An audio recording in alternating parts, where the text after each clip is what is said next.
You're listening to FabulosiTEA, in which we discuss what you bring to the tea party, essentials for the modern heroine. I'm Caroline from Sparkles and Crumbs. And I'm Xandra from Fashionably Light. Welcome to this week's episode 10, in which we discuss artists in residence. So I suppose we should probably explain the episode title this week.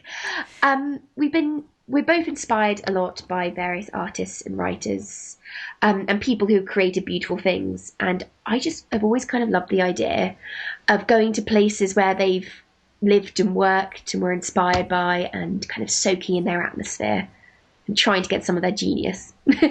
Yes, so we're talking about the places that have inspired artists, as well as their actual residences, and some cases in which people are hosted in a certain place as an official artist in residence. So before we get to our main topic, what is fabulous in your life today, Kaz? Oh, and mine? This weekend it was sunny. It was properly warm. Oh, that was going to be mine. Oh no. Well, mine's that's quite different, I presume. I went to the Botanic Gardens in Cambridge for the first time. Oh, okay. I didn't do that. Phew. Relief.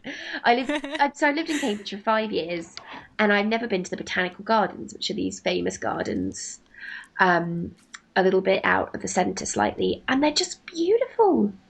There are huge greenhouses filled with rare orchids that float from the ceiling, like bright pink and purple, floating orchids, and kind of there's desert rooms that are nice and heated, so you can pretend you're somewhere warm. And so my boyfriend and I went and had a picnic and wandered around these gardens, and it was lovely. Oh my gosh, it's picnic weather. It is. It reminded me of being little, and we always used to go to the local parks in Hampton Court, and it was really nice to get out in nature again and be kind of walking around somewhere green and pretty. Yes. Oh, that's the life. Yeah, mine is similar because similarly it was summer on Saturday and my family was down in Washington, D.C.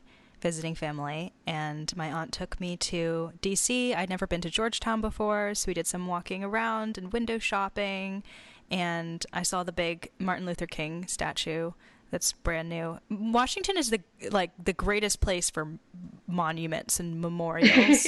It's so stately. It's very America. Oh. Suitably. Yeah, that used to be like my city as a kid because I grew up in Virginia and that was the closest city. So we would go in there on the weekends and go to the art galleries. It's so beautiful. So it was good to be home. Oh, that sounds so lovely. Yeah. So we both had good weekends. That's good. And sunshine. It was snowing this morning though. I know, it's cold again here today. I mean, it's not snowing, but I was really excited. I thought it was going to be the first day I went out without tights on. That can be a fabulosity next week. It will. Oh, well, I guess speaking of kind of sunny weather and nice places. And flowers. And flowers. Yes, and flowers. This is so relevant. Maybe listeners, I'm sure we brought up before how much we both love Midnight in Paris. It's one of my favorite movies ever. Yes. Listeners, do you remember this? I'm sure we must have spoken about it at some point because we're always going on about it. Yes. And the opening scene is Owen Wilson and Rachel McAdams at Monet's house in Giverny? Givenchy. Givenchy! Oh, so much better at French than me. I'm so English. Giverny. I haven't even been there. Well, it looks beautiful. So, It does. Giverny. Maybe you should say it. So. I'm afraid to say it again now that you've said that I did a good job saying it. So this is a little place 50 miles from Paris. And Monet noticed the village while looking out of a train window in the 1880s. And he fell in love with it and decided he wanted to move there. And he bought a house, which was originally called the House of the Cider Press, and set about creating the gardens he wanted to paint. Isn't that amazing? So he had these visions of the gorgeous flowers and reflections in the water that he wanted to paint. So he built a garden that he could copy that from in nature. That's pretty cool. I don't know if I would have thought to do that. I love that idea. Yeah. Well, I love his water lilies as well. Well, this actually really ties into what we were talking about because the National Gallery in Washington, D.C. has a lot of Monet, and every time I went, I would pick out a new print to take home or like a postcard, and I would usually get the water lilies. So I have a little miniature collection of water lily prints. Oh, that's so lovely. Is it bad? Whenever I hear Monet, it reminds me of Clueless. When is it in Clueless? You know, they use it as an insult. Like, oh, she's a total Monet. Like, she's fine from a Do you remember this in Clueless? So, like, she's a total Monet. She's, like, fine from a distance, but then up close, she's just a big old mess. It's not really an insult, though. It's just a very clever metaphor. That's hilarious. Well, at the National Gallery, they had a Monet exhibit at one point where I remember in the gift shop they had like a build your own Monet garden kit. Did you buy it? No, I didn't really trust my gardening skills at the age of 9 or whatever, but it had like the seeds to recreate your own. I thought that was cute. Well, I think Paris is just really good for these places, these kind of artistic inspired places. That's why Midnight in Paris was written. I know. Oh, I love it. So my favorite kind of artist-related house or building, really, is the Musée Rodin in Paris. Oh, I just went there. Did you? Mm-hmm. Is it gorgeous? It is. My friend and I just sat inside the house portion of it and would sit in the different rooms. It's really nice that it's sort of set up like a real house. Well, it was his workshop. Uh-huh. But you can like sit down on the benches and things. And the window seats. It's not all roped off. Yeah, the window seat. So we were sitting in the window seat and sort of imagining how we would decorate the room if we were living there. And be like, instead of a sofa over there and the bookshelf there, and I would have friends in for tea in this room. Oh, but it's gorgeous. So I first went there in the summer, years and years ago, and it's a beautiful white fronted house in Paris with these huge gardens. And Rodin left all of his sculptures to the French state, including That's the nice kiss, of him. and on the condition that they turn the building into a museum dedicated to his works. So you wander around these gorgeous big white kind of windows flung open rooms in this beautiful house, and they're just full of his gorgeous sculptures. And my favourite bit is Rilke lived there as his secretary for a bit. Rilke, my favourite poet of all time. Really? There's a little plaque saying that he lived there too. I've got a picture of me by it, grinning like an idiot. So I was in Paris last month, a couple of months ago, with my friend, and I was telling her about Rilke and Rodin, and I managed to find it again the other day and dig it out. So Rilke and Rodin had a dramatic falling out after they worked together for a couple of years, and Rilke wrote him the most brilliant letter. Uh-huh. It's like the most brilliant letter you could ever write someone, and my favourite line is it: "We are agreed that in life there is an imminent justice that fulfills itself slowly but without fail. It is in that justice that I put all my hope. It will one day correct the wrong you have seen fit to inflict on him who no longer has the means nor the right to show you his heart." Da, da, da. It's like the best letter to someone who's snubbed you ever. Oh. I think that is a really good reminder that eloquent insults are the ones that hurt the most. It is. It's so cutting and so like, oh. You know? Rilke. I mean, these days, people just sort of yell an expletive in your face, but ooh, Rilke. That is not the FabulosiTEA way. No, Good, insult good Rilke fast. style. Insult. It's like a Gangnam Style parody. Insult Rilke style. The best kind. I think that should be our hashtag. Oh, can we make that part of the soundtrack somehow? No. Can we somehow edit? Can we edit my voice? Not for every no. episode. Not for every episode. Just just you saying that over the song. Okay, hashtag Rilke style. Hashtag Rilke style. Maybe we should spell Rilke Rilke style. That's how we'll know who has listened to this podcast. I'm gonna tweet the heck out of this. I'm gonna find all his insults. This is gonna be That's a whole Twitter account in itself. Oh, we're going to be so famous, Xandra, just because.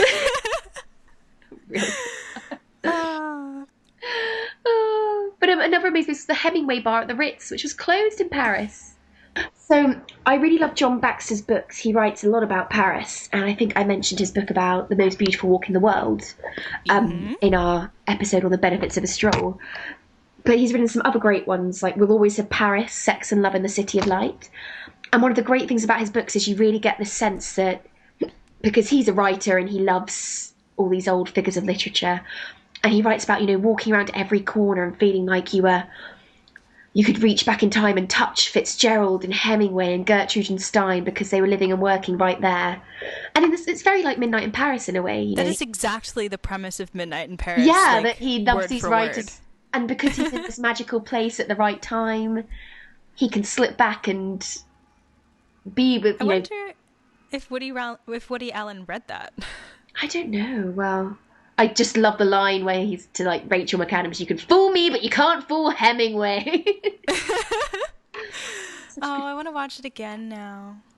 So we're talking too much about Paris, but that's because we love That's it. okay. Paris is a literary city, but there are some other literary cities. So you're a J.K. Rowling fan. I'm a massive J.K. Rowling fan. She's amazing. She's amazing. You are her biggest fan. Yeah. Anyway, we could have our whole episode on Jo Rowling. She likes to be called Jo, she has said. So Jo Rowling wrote Harry Potter famously in the Elephant House, which is a cafe in Edinburgh. And I think because of that image of her scribbling away with a baby stroller next to her, whenever her daughter fell asleep, she would get in some writing. That famous image of her as a single kind of struggling mother sitting in this cafe because it was warm and... Mm-hmm. I think it was perhaps that image that inspired me to always want to be an author that writes in a coffee shop. And my AIM screen name was Coffee Shop Author. Oh, I love it. I don't even know if it still exists, but if I log in, I could get the Coffee Shop Author AIM name. This was when I was like 9 years old, by the way. This was my ambition, was to scribble away in coffee shops. And I found this bookmark that says Cafe Girl on it, and I was like, oh, I want to grow up and be that person. You need to put a picture of that on your site. That's such a cute... I think I'll blog about that this week. Yes, I think you should. Yes, that'll be my tie-in post. So anyway, Jo Rowling wrote the Harry Potter books in this cafe, and then come book 7, when she was hugely famous and hugely wealthy, to get some peace and quiet to herself, she checked into a 1,000-pound room in the Balmoral Hotel, which is one of Scotland's most luxurious hotels in the heart of Edinburgh, just to like write the last chapters of the book. And she actually left her mark, so when she finished writing and she was checking out, she actually did some graffiti at the... I'm not sure exactly where she wrote this, but it says a marble bust of the Greek god Hermes.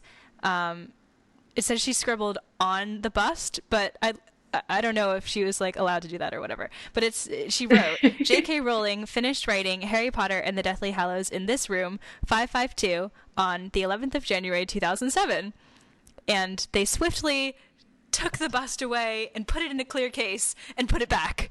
And now that's the J.K. Rowling suite. Yeah, so one day, when we're very rich and famous, we can stay there. Oh, we should. Yeah, we'll podcast from the J.K. Rowling suite. Oh, that's amazing. Yes. I was going to say, speaking of hotels, sorry, just coming back to Paris again. Yeah. Okay, good. Yeah. But Amanda Harlish, who is Karl Lagerfeld's muse at Chanel. Oh. And she essentially has her own suite at the Ritz whenever she comes to Paris. And she keeps her wardrobe there. Oh. Just That's living convenient. just living the dream. So she's kind of his muse, but she kind of works at his sides and assists him on all the collections every year. But she's just his muse. And I just love to imagine the idea of her swanning around, kind of. I suppose that's not really artist in residence. That's muses in residence. Muses in residence, same thing. Yeah, it's an art form to be a muse. Have you seen the documentary series Inside Claridge's? No. It is so good. I saw it on the airplane. Yes. I really want to buy it on DVD, but it's only sold in the UK, so I can't play it at home. But it's a documentary about the staff behind the luxury hotel Claridge's, which is in the center of London. Rooms go for thousands of pounds a night. And the documentary is about the really kind and really well-mannered people who make sure everything runs smoothly and looks perfectly.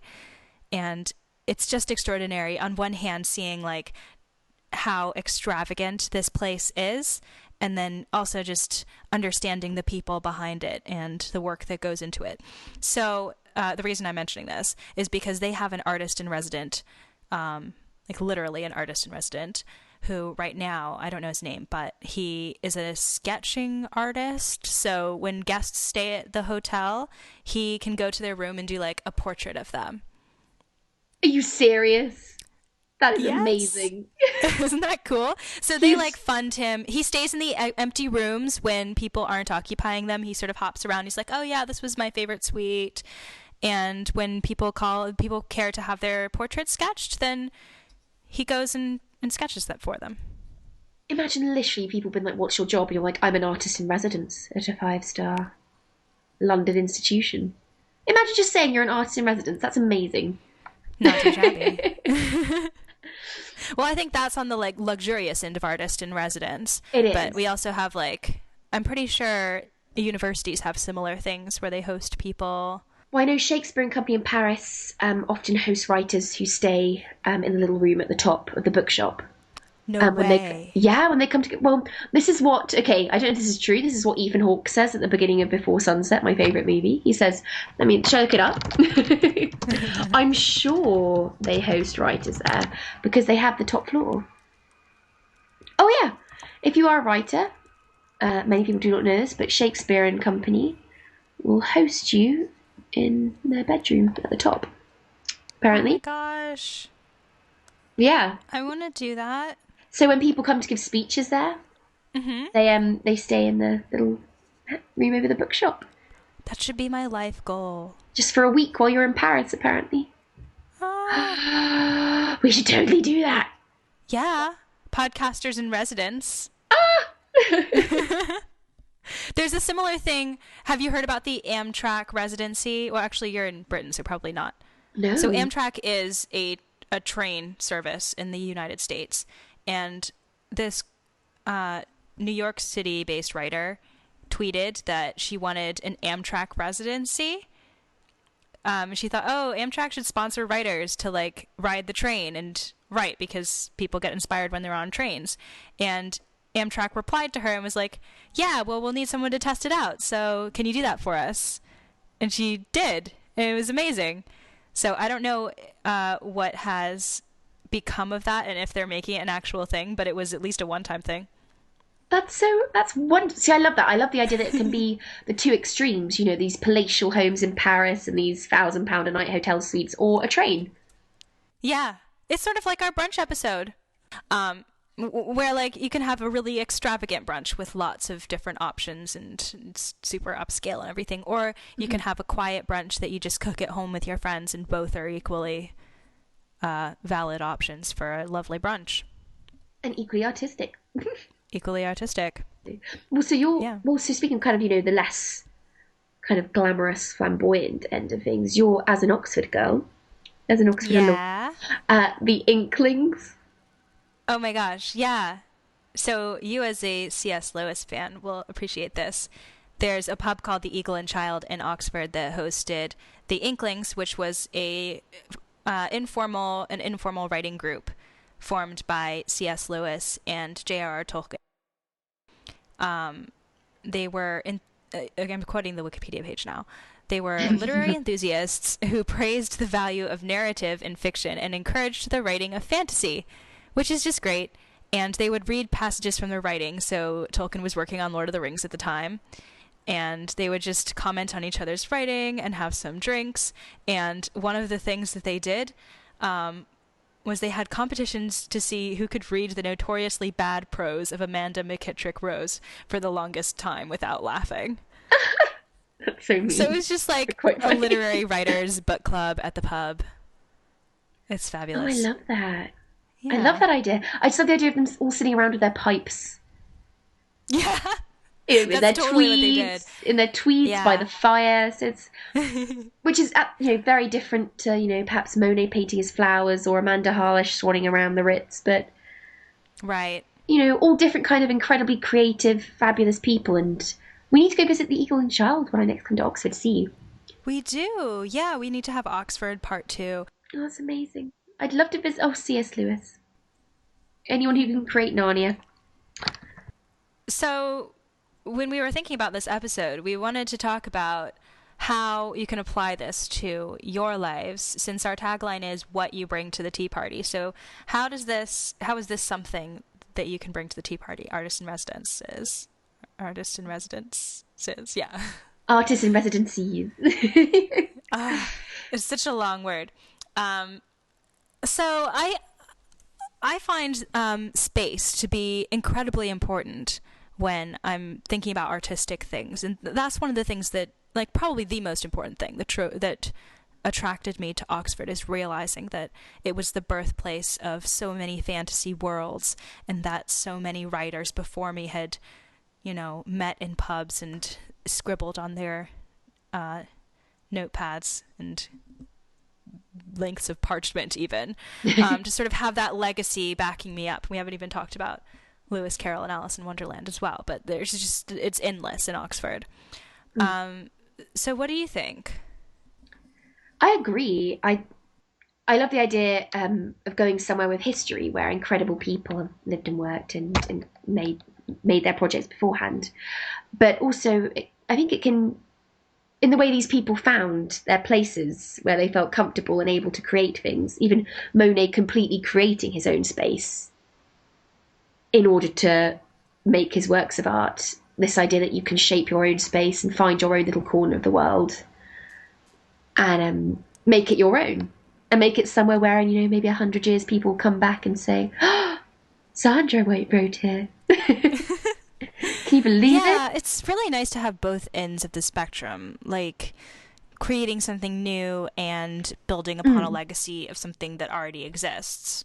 I'm a bit obsessed with this painting of the Red Studio by Matisse, where it's just this painting of like a stylized studio, and I thought, oh, it would be cool to have a workspace that's like worthy of a painting. I mean, we can do an entire episode on workspaces in general, but we probably will. I think we can pretty much guarantee that, because it's really fun. But just connecting to the space that you're in order to create something, I think, is so important. And then the other thing that's interesting to think about, we've been talking about the Inklings and this Midnight in Paris writer crew. Who would your artist co-workers be? I think I'll have to think long and hard about that one. Oh, in an ideal world, or kind of people you do know in real life, as it were? I guess both. To inspire you? Yeah. Well, I mean, it's fun to think about, like, who in history, sort of like the dinner party question, yes. Like, who would you invite to a dinner party? This is slightly different. Who would be your ideal co-workers across the ages? Oh, so who would you sit and discuss your work with? Right. I like that question. Yeah. And then, like, apply that to your normal life as well. Who would you want as if you're an artist? You should be surrounding yourself by people who inspire you. So, like, we're co-workers. Virtual, but yeah, virtual co-workers. As bloggers, you're co-workers with other bloggers. Skype is our residence. Skype and WordPress. Yes. Okay, well, on that slightly less glamorous note, the Monet Garden. Any other business? Well, we had lots of correspondence this week. It looks like, you all have brunch as much as we do. It was probably our most popular episode yet, which is great. Jenny McKeon was brunching. Andrea Parker from Anchors and Freedom said she spent the entire trip home catching up on all episodes. I've now made announcing my FabulosiTEA part of my daily routine, which I love. That made me so happy. Makes me very happy. Yeah. Brunch Wise. Pearl from Pretty Mayhem says one of her favourite brunch dishes is Eggs Benedict, but she orders it when she's out for brunch, so it feels like a treat rather than making the sauce herself, which I completely agree with. It's my favourite brunch too. That's nice. Oh, and then Sarah from The Laughing Medusa weighed in on our brunch standing up and sitting down theory, where she said, I think you can have brunch in bed or standing up, say around a kitchen island. However, I don't think you can have brunch walking or by yourself. One does not brunch alone. One does not brunch alone. That's such a good definition, because we were talking about Holly Golightly at Breakfast and Tiffany's. Yes. In the last episode, and how it was the anti-brunch because she was standing alone sad, eating like a probably stale pastry. And I know she looked beautiful in Givenchy and was outside Tiffany's, but it just wasn't, ladies who brunch. It was breakfast. It was breakfast. It was breakfast, and it looked very early. Yeah, I think that's a very good definition. And yeah, you can stand up for brunch, I guess. And it's brunch buffets is sort of a thing as well. So you have to inevitably get up and select your food. So yeah, thank you for contributing to our definition. This is why we collaborate. And do feel free to get in touch this week with your ideal artist co-workers. Yes, and any other favorite artists in residence. We have so many that we still haven't even discussed. I know, yes. Who are yours? Who have we missed out, who we definitely should have discussed? The one that popped into my head as a Massachusetts girl is the Concord group of artists. So Louisa May Alcott's father, or Louisa May Alcott, the author of Little Women, her father was Bronson Alcott. And they lived at the Orchard House, which you can now go visit, and it's very fun. And they had this like back shed thing, which Bronson turned into like a place for people to convene and discuss literature and learning. And he sort of invited people over, like Thoreau and Emerson, and all of these transcendentalists were sort of congregated in Concord. And that's also where Henry David Thoreau had his Walden Pond minimalism experiment in the woods, where he lived in a shack for a year, maybe 2 years. So it was all happening in Concord, and it still kind of is to a certain degree. It's still a very literary place. That's so... I've never heard of that before. It's so cool. Yeah, I guess because I'm from this area, I am aware of it and have visited it and stuff. But I would love to be part of a writer's community. Did we miss out any of yours? I don't know. I think Rilke's... Well, Rilke in... No, I don't know how to pronounce it in a minute. So... Duino, Italy. Duino! Yeah, did you hear it? Sorry. I was gonna... well, I guess, hashtag Rilke style. Hashtag Rilke style. Send us your insults. He went and stayed with a Princess Marie, at Duino Castle in Italy, on the coast. And he would wander across the cliffs there, and it's where he composed his famous elegies, which he dedicated to the princess. But yes, no, so that's, and you can now do the Rilke Trail. Oh, I want to do the Rilke Trail. I know, I want to do it so badly. And you can walk kind of the trail he walked along the cliffs, and there was the one spot where he said he was struck by kind of almost divine inspiration for the first line of the elegies, which are gorgeous, gorgeous poems. So that'd be pretty cool. Go see if I get struck by inspiration for something brilliant too. Yeah, I think this whole episode I've been like planning a writer's pilgrimage in my head. Yes, that would be amazing. We could like host a FabulosiTEA one. Yep, anyone interested? Let us know. Tweet us at FabulosiTEA. Yes, so it was so lovely to hear from everyone this week. Please get in touch with any of your thoughts on the Artists in Residence episode. You can visit us at FabulosiTEA.com, where we also have a newsletter sign up now. So if you click on subscribe on FabulosiTEA.com, you can sign up to get these episodes straight to your inbox, however you listen to them. And I think all that's left is to announce next week's episode. Yes, so this is quite a relevant one to us. It is episode 11, in which we discuss the beauty of blogging. Because we met through blogging, and we think it's really great. So if you're sort of on the fence about starting a blog, or you already appreciate the beauty of blogging, this one's for you. Yes, and we can't wait to see you then. English Tea Time next Friday. See you soon. Ciao. Bye.